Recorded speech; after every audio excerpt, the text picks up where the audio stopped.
Ridiculous Crime is a production of iHeartRadio. Hello, Zaron. Who are you? My name is Elizabeth Dutton. Oh, nice to meet you, Elizabeth Dutton. My name is Elizabeth Dutton. That's weird. Wait a minute. I'm sorry, reading the wrong lines. Hi, I'm Zaron Burnett. You know what's ridiculous? What's ridiculous?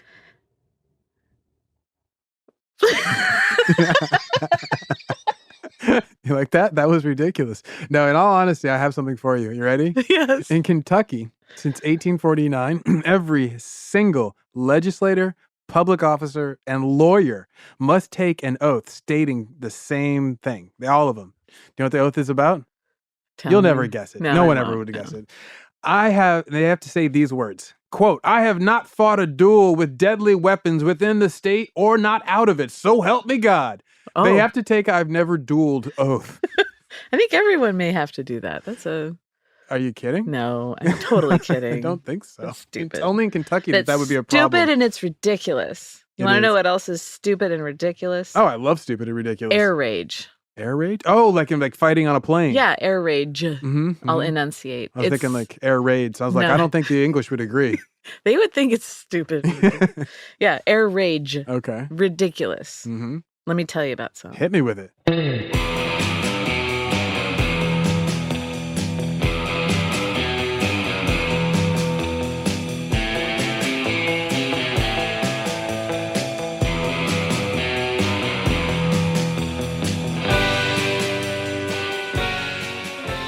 This is Ridiculous Crime, a podcast about absurd and outrageous capers, heists, and cons. It's always 99% murder-free and 100% ridiculous. You like air travel, right, Zaron? Yeah, as long as I get to be the one who flies the plane. No, I'm kidding. I love air travel. What's your air travel protocol? Like, how early do you get to the airport? Do you check bags? Do you sleep on the plane? Do you drink on the flights? Oh, man, like my real protocol. Okay, so if I'm being honest, I show up in a rush, most likely because I'm cutting it close because I don't want to hang out at the airport too long. And so then I get there basically where I'm not quite running. I'm not racing through the airport because that makes people nervous these days. So I'm just shy of that. And then I get to the baggage place and I'm hoping the people in front of me aren't really slow like I am. I'm like, please don't be like me. Please don't be like me. And then I get out and then I have to pull out 3 laptops out of my bag, take my shoes off. I've forgotten things are in my pocket. I'm walking around with magnets in my back pocket. And I'm like, oh, right. And then I have this moment of I'm a jerk. Of course, something that's completely predictable. And then finally I get all that done. Then I go and I wait and I'm like, wait, which place? I don't know which gate I'm at. I forgot. I remembered it earlier. Then I get to the gate and I'm like, they're boarding and I'm like, oh. And then I get on the plane and if it's like a Southwest flight, we get to pick your seats. I know no matter, even if I'm late, no one's going to sit next to me. I get the little casual racism buffer and the seating. And so then I just show up and I just wait for the the waitress. I'm like, what am I in a bar? The waitress to come around with the drink tray. No, I just wait for them to come around. And then I'm like, okay, before COVID, I'd be like, let's go with a Heineken or a beer or something. And otherwise now I'm just I just signal I basically drag my fingers across my throat nah, nothing. I'm good. And then I don't say anything for 6 hours and I get off the plane. That is stressing me out just listening to it. Right? Yeah. I'm like a air rage incident waiting to happen, either from somebody interacting with me or just me really pushing someone over their edge. Okay. Yeah.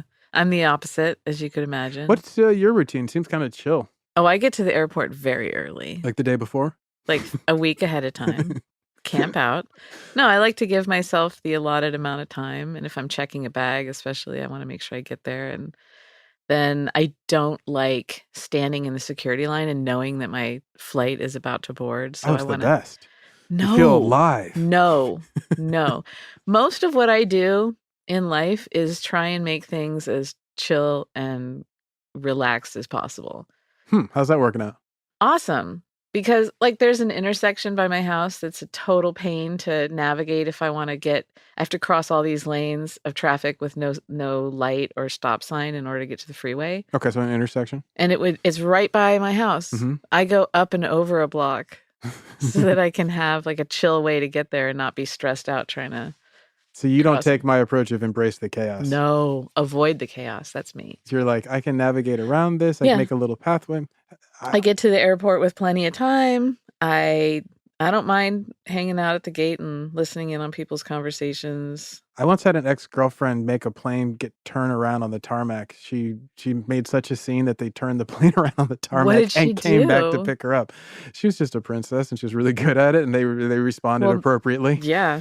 So that's kind of where we're going today. I think that the stress of air travel, for me, it's sort of stressful. I'm not afraid of flying, but there are just so many components and so many outside things that I can't control. So I want to be able to do the most that I can to, again, maintain chill. Plus, when you combine that, like you're saying with the princess, with this sense of entitlement, people freak out. People lose it. Completely. I want to tell you about an epic freak out, an absolutely ridiculous case of air rage. Oh, yes. All right. Close your eyes. My eyes are closed. And we're going to do another one of my imagination experiments for you. It's October in 1995. Let's say that maybe you're the chair of like the astronomy department at Yale or something. And look at you. Look at what you've done. You know, you're a little sad about the death of Jerry Garcia just 2 months earlier because I guess you're a deadhead. And where are you in October of 1995? I don't know. Where am I? Buenos Aires, Argentina. Look at me. You just gave a talk at the Galileo Galilei Planetarium. You totally killed it, man. Good job, dude. High five, up high me. High five, up high, down low. Too slow me. You've had a wonderful time in this totally beautiful city, right? It's the Paris of South America. You're able to build in a couple of days on either end of your talk for sightseeing and your trip. Folks at the planetarium and the University of Buenos Aires, they've been marvelous. Just lovely. You ate at fantastic restaurants. You explored the city like a local, thanks to all of your academic scientist friends. I'm living my best life. Oh my gosh, you learned to tango. Oh my God, I love to tango. It's been a wonderful trip. So you get up on the morning of October 19th and you pack your bags. You're carefully folding your pleated Dockers so that they don't get messed up en route. Okay. You check out your hotel. Well, I mean, you're like an astronomy guy. Yeah, no, I'm working with it. Yeah. You check out of the hotel, you hop in a cab and you head to the airport. As you're driving in the cab, you like have your head leaning against the passenger window in the back. So I have my independent movie moment. Oh yeah, you're listening to like singer-songwriter stuff on your CD Walkman. You're staring wistfully out of the taxi window, and your taxi is overtaken by a motorcade. They just go blowing by you. A series of black town cars, cops on motorcycles. This is so exciting. What a city, you say to yourself. Good Lord. You get to the airport. It's a huge concourse. This place is enormous. You head through the metal detectors, make your way to the gate. Now, for whatever reason, you're flying first class. I've never done that, but this is cool. Back to New York's JFK. You know, it's a long flight. I don't know how you pulled this off, because I don't know. Maybe you make a lot of money with what you're doing. Maybe you stole airline miles. I don't know how you live. Selling hot telescopes on the black market. Yeah, exactly. That's your side gig. So, but before boarding begins, you see this whole giant group of these men in dark suits, and they're making their way to a roped off area near the gate. And you ask the gate agent in completely impeccable Spanish. Perdóname, brillante mago del cielo. ¿Quiénes son esos hombres? That sounds so Your much like me. voice is really weird. It's kind of melodic in that like computerized way. You said, you asked them, excuse me, brilliant sky wizard, who are those men? So the agent explains to you that they're diplomats, but you can't tell you more than that. You're clever. You know what to do. You pull a bag of M&Ms from the front pocket inside your blazer. Always my answer. Yeah. I mean, Chocolate. hello. I'm probably going to pull chocolate And out. as you do this, it reveals that you're wearing a chambray shirt with Tweety and Sylvester embroidered on the breast pocket. It's 1995, baby. Yeah, me and John Lasseter, we shop at the same stores. You dangle the candies seductively in front of the gate agent. You ask her to tell you more. I'm tempting people with chocolate in 1995. Tell you who those men are. She looks at the bag of M&Ms. She looks at the Looney Tunes characters stitched on your shirt. She can't help herself. So she spills the beans and tells you that the president of Portugal, Mario Soares, and Argentinian Foreign Minister Guido de Tella are flying with you to New York, where they're going to be attending the 50th anniversary celebrations for the United Nations. Oh. What a life. What a city. I'm big time in it. Oh, my goodness. You tear open the bag of candies. The gate agent just like tilts her head back and opens her mouth expectantly. Uh-huh. So I'm now in a Renaissance painting of pleasure. Yeah. Go on. The two of you make eye contact as you pour the contents of the bag into your own gaping maw. Taking turns. Just filling it beyond capacity. You chew the candies with your mouth open, sugary, multicolored chocolate drool running down the corner of your mouth, down your chin, staining Tweety, who's standing in like that sassy stance. Hands on hips. Bien jugado, she says. Well played. Before lifting the intercom microphone and announcing that boarding is beginning for first-class passengers. Hey, that's me. You're in that moment right now. Es mío. Mm-hmm. How did you suddenly get so frisky? I was just born this way. Did the passion of the Argentinian tango go to your head? It probably did help. You're pondering this new you, and a man shoves by you on his way to boarding the plane. Hey! Yeah. He's wearing a ridiculously expensive suit. He's already intoxicated. So it's other me. Go on. It's your doppelganger. He rummages around for his boarding pass, and you just like slip by and board the plane because you're smooth. You still got like M&M stuff all over your face, but it was worth it. You take your seat. These seats fully recline into little beds in first class on this kind of long haul 767 or whatever it is. Okay. You're going to recline in luxury. You're going to doze off. You're going to watch a movie. Why not read both? A magazine. Shop from Sky Mall, maybe. Get yourself like a giant sarcophagus for the corner of your house. You know it. You know how Sky Mall goes. My house needs new decorations. Who's to say? Maybe sarcophagi. Get a couple. You're going to order like 12 head of sarcophagi. But you're like still reeling from the joy of that speech and the dinners and the music and the interlude with that gate agent. What a trip. What a life. Best life ever. And then you notice that the man in the fancy suit from the gate is actually seated behind you, sipping on some champagne before taking off. It's first class. That's what you do. He drains that glass, pounds it, asks for another. He's loud. He's like really loud. Okay. So everyone is boarded. And then the diplomats breeze to their seats in first and they settle in. Flight attendants are like getting ready to taxi, take off. And the fancy suit guy behind you asks for more champagne. Totally denied. I didn't know that. He yells. They cut you off before you take flight. If you've like been pounding glasses of Champers. Hey, and it's first class, baby. It's how we live. Right? And so he's just like, if you fly first class to Hawaii, by the way, they give you the option of champagne or Pog, what is that? Is it Pog? Pineapple, orange, guava? Huh, yeah. Okay. Yeah. So on this one, though, they're like champagne only, or maybe it'll give you like a little sip of water. So he's like, I want champagne. They cut him off because he's just had way too much. Okay, I'll take tequila. Yeah. Well, no. And so he's just like, he's a master of the universe. He's like Gordon Gekko. He gets up, tries to pour himself a glass of champagne from an empty bottle on the beverage cart. I don't think even you can do that in first class. I don't think you can get champagne out of an empty bottle. Oh, right. There's That's that part too. Yeah. So he gets reprimanded by the I thought it was like flight half crew. empty. I didn't realize No, it's empty. All the way empty. So they start yelling at him, sit down. And he manages to like then make his way up to the galley where he pours himself a glass of champagne and then snaps up 2 pre-poured glasses for good measure. So he's got 3 glasses of champagne, makes his way to his seat. They're doing their best, the flight crew, to say like, be professional, be kind, but their patience is tested. Okay. You have a bad feeling about this guy. I'm like that. Yeah. And as well you should. Some call me psychic. His name is Gerard Jerry Finneran. Not old dirty Jerry Finneran. Yeah. He's 58 years old. He lives in a palatial estate in Greenwich, Connecticut. I can tell from the behavior. He's the president of Trust Company of the West. It's an investment fund worth more than $150 million. They're focused on third world debt. Huh. And he's also the co-manager of a private equity firm called the Argentine Investment Company. Okay. So the big money. So he's in like mining or whatever. Sure. Yeah, I don't know. He's just got a ton of cash.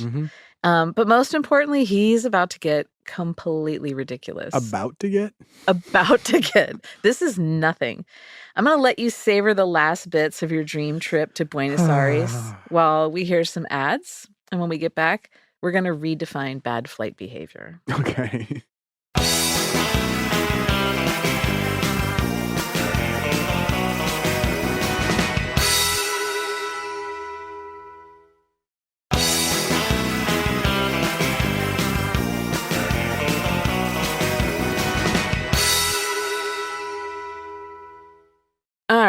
So there you are, flying first class from Buenos Aires to New York City. Look at me. Yeah, look at you. What a life. What a life. You've had a lovely trip so far. Everything has been perfect, but things are starting to go a little sideways. The guy behind you. You mean Dirty Jerry Finneran? Jerry Finneran, he's already on one. He's been guzzling champagne, loudly declaring his need for more. It's not a want, it's a need for him at this point. The plane's still on the ground. Yes, We have not left the ground.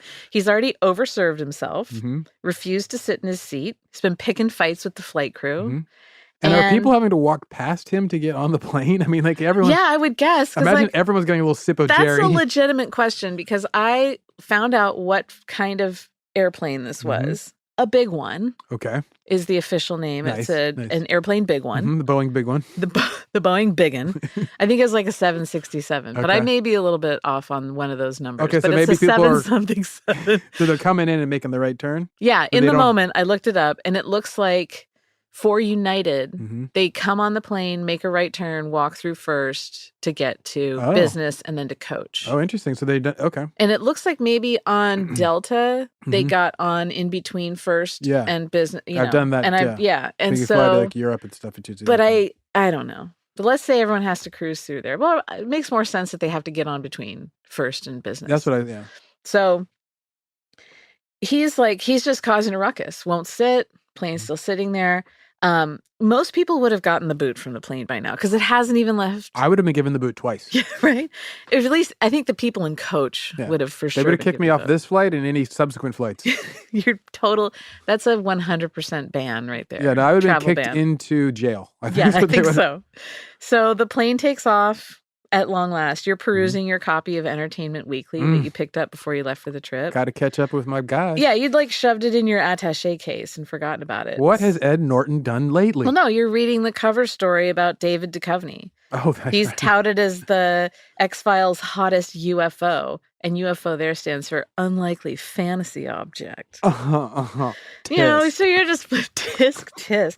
You're flipping through, and you hear Finneran behind you ask for a glass of red wine. Oh, bro, that won't go well. You can't switch from whites to reds like that. The tannins. Yeah. Goodness.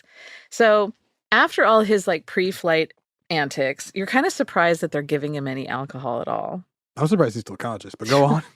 He downs that glass of red that they bring him and asks for another one. They bring him the wine. Yeah. Okay. He slams the second one and is like, barkeep, keep this one going. more. Do you have a wine bong? Once again, he wants a wine gravity bong. And the flight attendants just keep stalling from having to deal with him. They're just kind of like, he's a blank space at some point. He's undeterred, right? He gets up, cruises over to the galley and decides to pour himself some more red wine. It's just self-serve. Y'all are busy. I got this one. Yeah, he's like, no worries, I got this. One of the flight attendants catches him doing this and tries to stop him, but he grabs the bottle, heads back to his seat, puts the bottle between his legs, effectively preventing the flight attendants from taking it back. Okay, so he's got it in his crotch, essentially. Yeah, he's making mulled crotch wine because it's warming Who up. wants some warm chompers? Yeah, then he just got he got himself a huge silly straw that's swirling around. So the flight attendants ask their supervisor, can we cut this guy off? Which, come on, make the executive decision yourself and cut him off. But can we? They went to the supervisor. And so then one of the male flight attendants is sent over and they tell him to cool out. They're just in the most flight attendant phrasing ever, they say, sir, we're going to need to take a little break from drinking now. Well, thank you, Steven. Yeah, I'm going to need you to go ahead and put a cap on it. I'm going to need you. This flips the switch. Finneran goes into an absolute rage. Air rage. Wait a minute. So just because somebody says we're going to need you to take a little break from drinking, he's like, yeah, exactly. He hulks out. So he chases the attendant into the galley and he's just screaming, I want your name. I'm going to bust your ass. Okay. I just like to imagine that this is delivered though, like Corky St. Clair from one of my favorite films of all time, Waiting for Guffman. Oh, right. But then again, I like to hear everything in my head as if it's said by Corky St. Clair. He's the Christopher Guest character in that, right? He says he's the teacher. It's a Zen thing, how many babies fit in a tire. Or my favorite was me, right out of the Navy, fresh off a destroyer with a dance belt and a tube of chapstick. That's like the best line. That and Parker Posey fanning the one chicken wing on the barbecue those are like my favorite things in the world. Anyway, Finnerman's gonna bust a guy's ass, he says. Okay. And so at this point, the flight supervisor steps in and tries to calm things down. He's successful. He's kind of like, I don't know what they say. He leans in. You're trying to listen, Professor. You're just like, what are they? What's going on? And Finneran goes back to his seat. The cabin goes quiet. Finally, me and my cotton dockers can relax. Oh, you just exhale and you just start one by one taking peanuts out of a bag and you're like licking your fingers because the salt. One by one. One by one. Putting them on like little tray and lining them up. Yeah, and then snorting them. Crushed peanuts. Yeah. Got my credit card out. And I'm like, what's going on, You're y'all? just still riding the high of the Buenos Aires trip. Galletas. Finneran doesn't want the party to stop, obviously. So he gets up again and approaches a flight attendant and he demands a drink. And she tells him, you know what? You're cut off. Dude, you're cut off. Go back to your seat.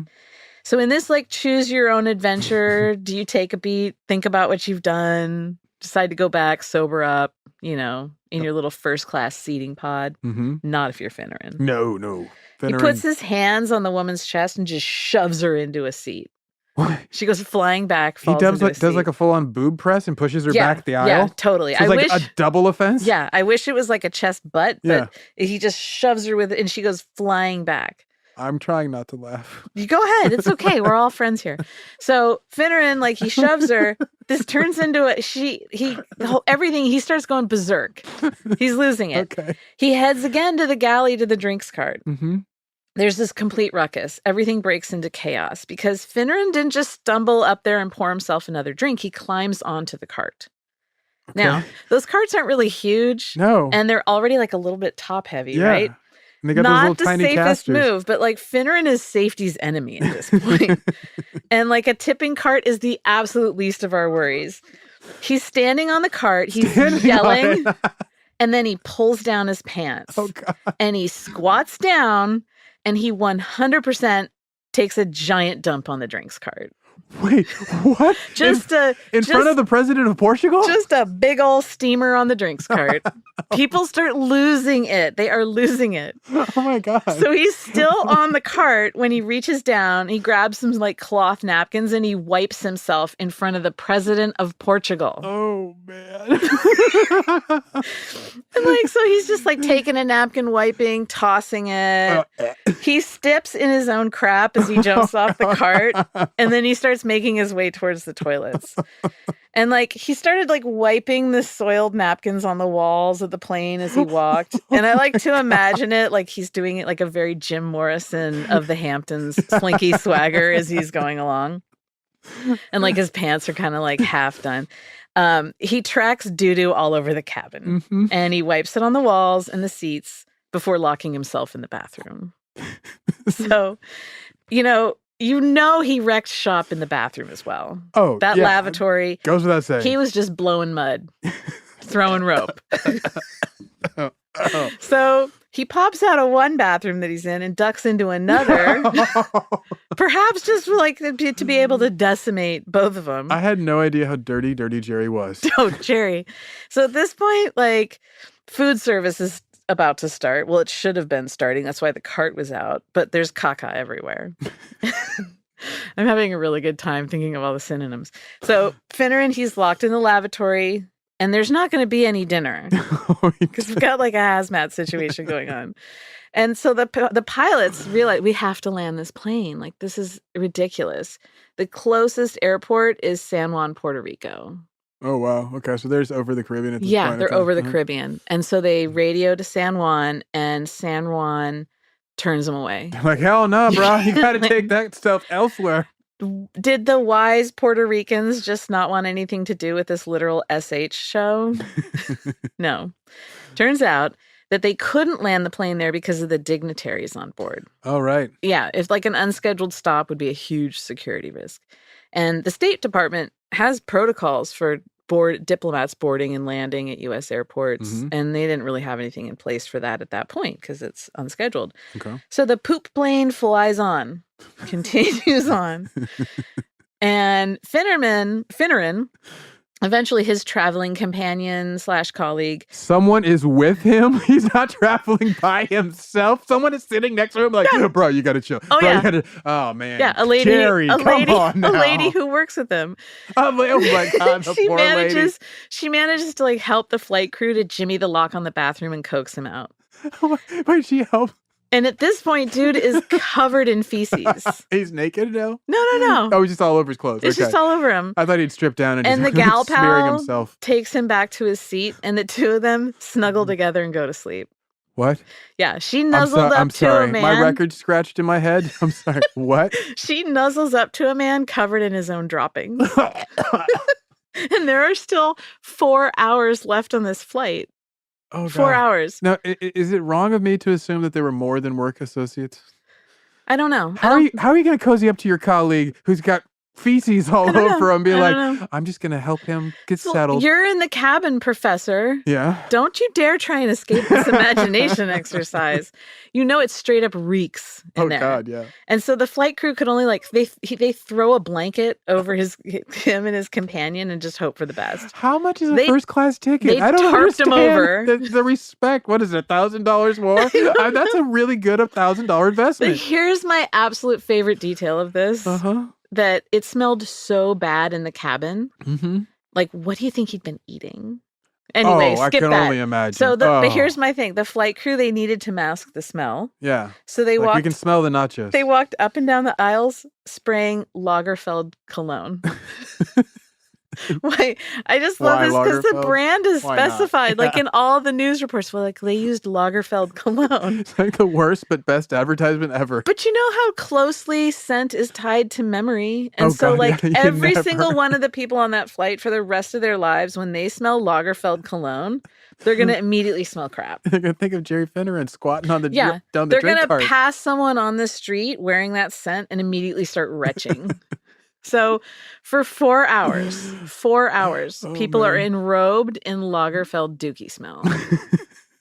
They're hungry. They haven't eaten, but not really because it smells like a ground beef tire fire up in there. Like they can't. What do you do, right? What did you do, Professor? How did you handle this? I don't even know if they're, you know that this is all an imagination exercise with you. So I don't want people to think that the professor from Yale was actually there. Yeah, no, this is just me, imaginary Professor Zaron. Exactly. So the whole like big UN trip for the president of Portugal and the Argentine minister of foreign affairs, off to a great start, you know, diplomacy. I got to take a breath. Let's take a short break and I'm going to let you know how this all shakes out.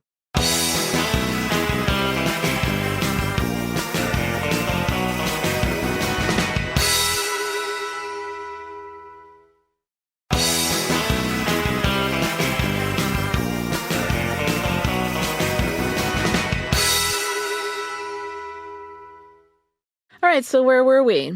Oh, let's see. We were in about 36,000 feet in the air, and everything smelled like poop and Karl Lagerfeld's cologne. Yeah, the poop ship destroyer Flight 976 eventually lands in New York, and the feds are waiting. I hope so. Yeah. The FBI arrested Gerard Finneran upon his arrival. He gets charged with interfering with a flight crew and assaulting a flight member. Okay. Flight attendant, excuse me.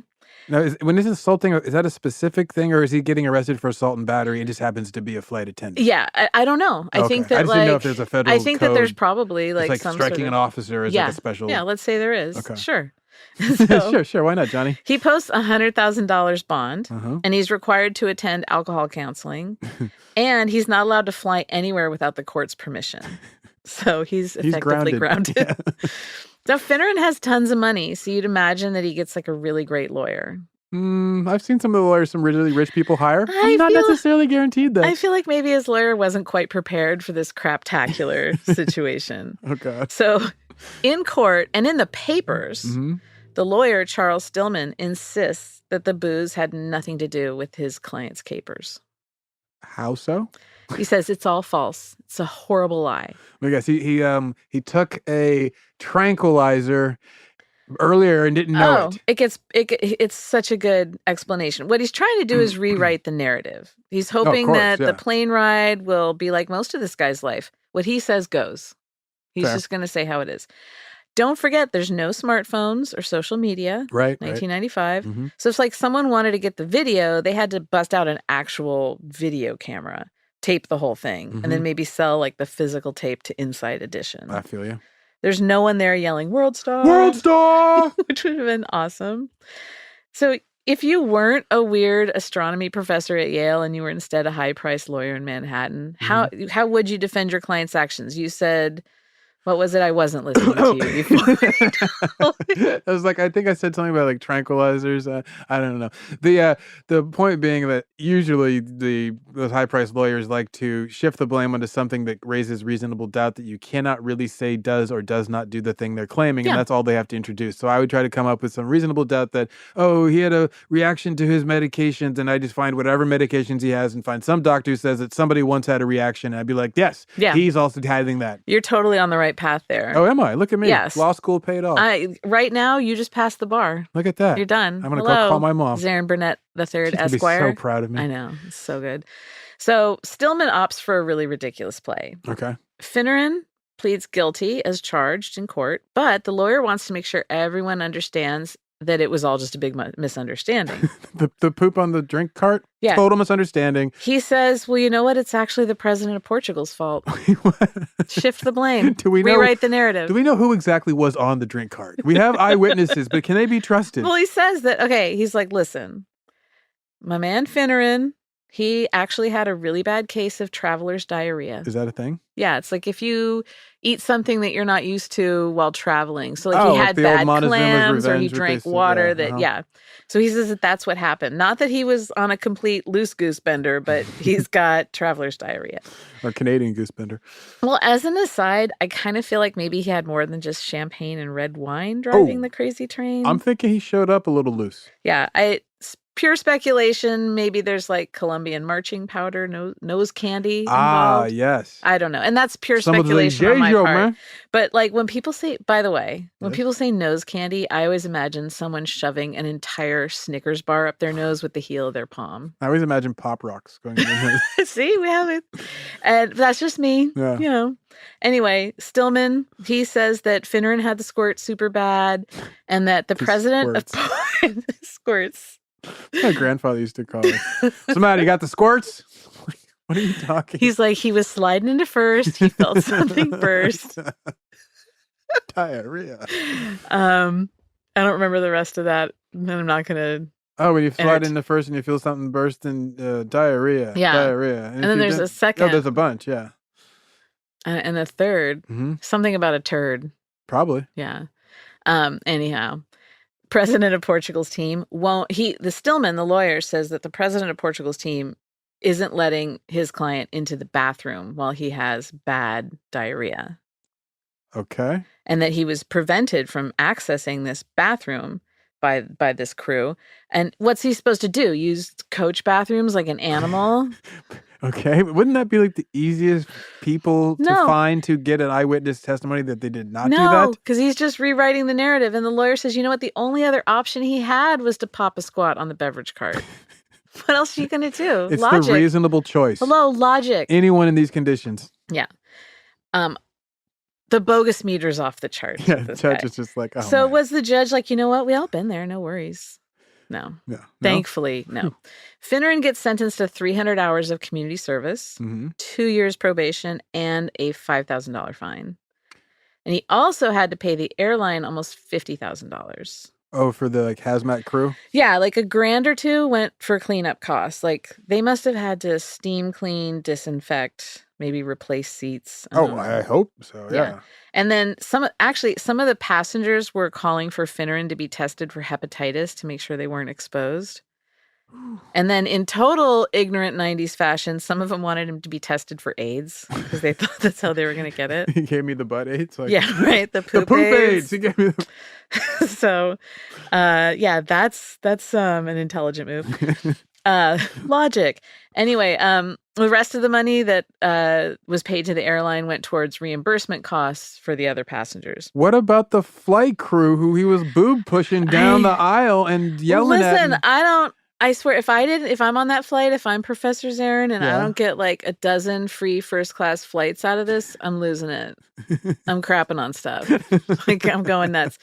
And I feel like they probably like refunded people's tickets and gave them like a drink voucher and maybe a pair of those little plastic United wings. You know that there had to be, I mean, at least it doesn't have to be, but I would imagine statistically, at least one person on that flight that was the first time they ever flew.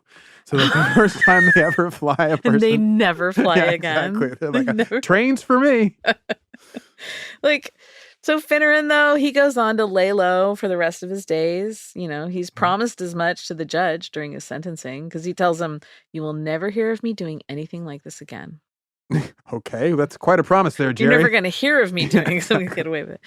In fact, though, he later volunteers at a nonprofit that helps source post-incarceration employment for people who've completed their sentences. But did he like pick that? I mean, are we giving him credit for Yeah, I'm giving him credit. Okay. Now, I debated including this next part. Okay. Because like we had a wild ride and I didn't want to end it on a bummer. Okay, I appreciate that. Still trying to get the Karl Lagerfeld out of my mental theater. I think it should be mentioned. And, you know, at least we had some fun along the way here. Mhm. But Finneran died in 2005. And his cause of death was complications of Alzheimer's disease. So the air rage incident took place 10 years prior to this. And there has been, you know, speculation that the whole mess was a sign of early onset Alzheimer's. Okay, now I've had friends, grandparents who had Alzheimer's, and I watched the deterioration go from like the person that they were to the person like they could not remember their wife and so forth. And it was really, you know, as a kid, I remember this was the case. It was really sad and really difficult to watch. But I don't remember any of them having episodes of like this type of behavior. Yeah. When they did, occasionally they would get angry because they would get confused and stuff. But their anger didn't turn into, I'm surfing the drink cart and pooping on. I mean, like, right. it just It didn't go. Well, I mean, here's the thing. Like, I've had relatives who at the end of their lives had diminished capacity, mostly due to dementia. You know, and some of them did some seriously ridiculous and like in hindsight, hilarious things as a result of this. In the moment, it was wild and like out of character and distressing. But like with time, it becomes a pretty funny story. Totally, with time. Yeah. And I think that because after that time and like when they're gone, we have a more holistic view of who they were in their life and like the absurd nature of just our brief time on this planet. You know, you get that kind of. And so like when you take the illness out of the equation in these stories, they're funny. And there's something that the person themselves would laugh about. So I'm just like giving credence to if there is speculation that played a part in it. But like in the case of Gerard Finneran, on the surface of the story, it's a guy who went nuts in first class and flipped out and then did something so primal and like against societal norms, meaning like going against civility and basic hygiene. Like it's not like, oh, I'm a rebel, I don't cut my hair. It's like, I'm a rebel, I crap all over the place. You know, it shocked and it amused people. Like late night hosts like David Letterman and comedians, they used his antics and material like crazy at the time. Oh, I bet. It was everywhere. But we have some distance and we see how it played out. And he was a guy who did a lot of good things in his life. Okay. You know, he had a wife of 44 years, kids, grandkids. He was in the Air Force, successful businessman, played a ton of sports, loved to be active. So like he used a major misstep too in his life to lead him to help out others who'd done something that they regret and had paid their dues and just wanted to get back into society, the society they offended, injured. Sure. So he became like a gateway for others. Yeah, and he realizes I've been there. I've done something really, really wrong. And I don't know. I mean, I don't think it really affected his work career because he went on to continue to make money and be, well regarded. So I think he wanted other people to have that. There's a part in his obituary in the New York Times that I thought was like a really interesting snapshot of who he was outside of the fecal fiasco. Okay. So let me read this to you. And I quote, Gerard was one of the founding partners of TCW Worldwide and the author of its eclectic but very successful investment style. He was a consummate value investor who could see around corners. And he was a wonderful boss who focused on what people could do, not on what they couldn't. He engendered loyalty and love from those who were lucky enough to have the opportunity to work with him. His enthusiasm, caring, and absolute fearlessness will be sorely missed. So he's a complex guy, whatever your thoughts on the like social value of equity funds or whatnot, Yeah, we won't he's get a into that. human being who seems to connect well with other human beings. But is he like a salesman type, or like did you get a sense of where his charm is? Because like some people can be charming because they're working on it. Some people can be charming because they have integrity and you're drawn to it. I think that his charm was sort of in the fact that he was not risk averse and he was willing to do things a little bit differently. It sounds.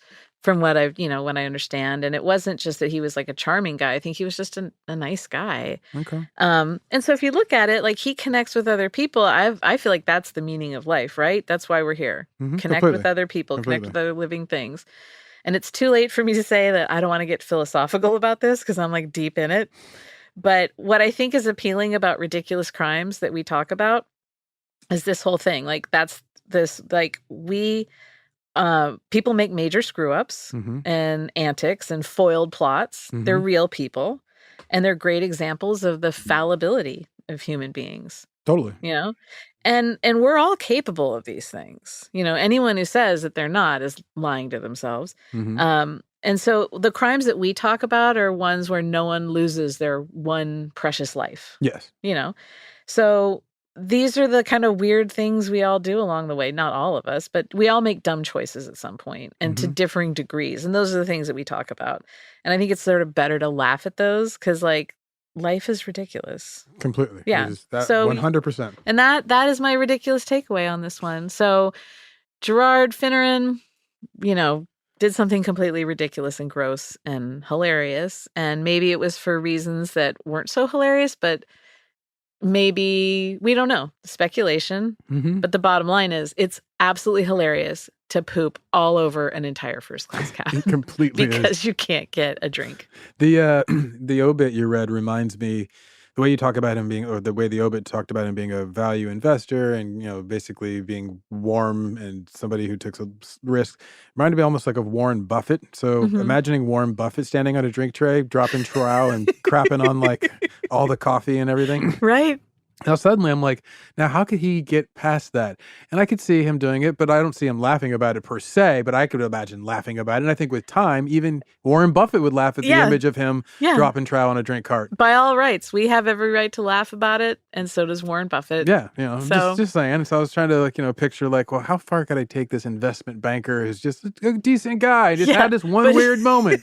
Well, we hope it was the one weird moment. Yeah, that's true. What has he gotten away with quietly in other instances? But it seems like he righted the ship. Yeah, completely. And I love a good, I won't just say like, I love a good redemption story. Yes, you do. So this is a redemption story about Poop Man Joe who just like let it loose. And he gave me the opportunity to think of so many synonyms for fecal matter. Yeah, he did. Thank you, Gerard. I think my other ridiculous takeaway is apparently a first class ticket. Wow. I had no idea. It's like a get out of jail free card. Yeah. I mean, right up to a point, obviously. It's, I guess, worth it to fly first for many, many reasons. That $1,000 goes a long way. Oh, not just 1,000. So. Oh, is it? Okay. I have no idea. See, it's so clear. I have no idea. That's us for today. You can find us online at Ridiculous Crime on both Twitter and Instagram. Note, I will not be posting poop pictures on Instagram. Whatever.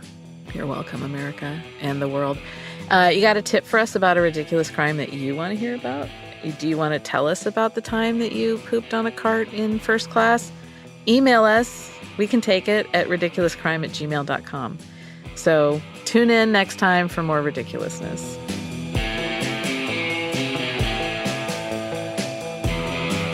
Ridiculous Crime is hosted by Elizabeth Dutton and Zaron Burnett, produced and edited by duty-free Dave Kustin.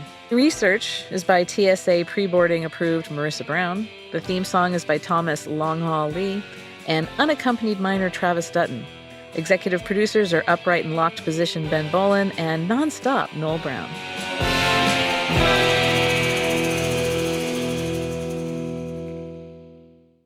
Ridiculous Crime is a production of iHeartRadio. For more podcasts from iHeartRadio, visit the iHeartRadio app, Apple Podcasts, or wherever you listen to your favorite shows.